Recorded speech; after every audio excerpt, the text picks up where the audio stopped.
8 حالتوں میں اذان کا جواب نہ دیا جائے۔ نمبر 1 نماز کی حالت میں۔ نمبر 2 خطبہ سننے کی حالت میں، خواہ جمعہ کا خطبہ ہو یا کسی اور چیز کا۔ نمبر 4 حیض و نفاس میں۔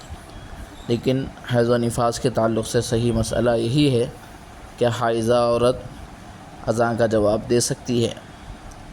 نمبر 5 علم دین پڑھنے اور پڑھانے کی حالت میں۔ نمبر 6 جماع کی حالت میں۔ نمبر 7 پیشاب پاخانہ کی حالت میں۔ نمبر 8 کھانا کھانے کی حالت میں۔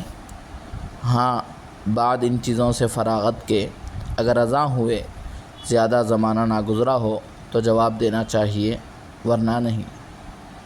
حائضہ عورت اذان کا جواب اس لیے بھی دے سکتی ہے کہ اذان ایک ذکر ہے اور حائضہ کو ذکر کرنے کی اجازت ہے، تو اس لیے وہ اذان کا جواب بھی دے سکتی ہے، اس میں ممانعت نہیں ہے۔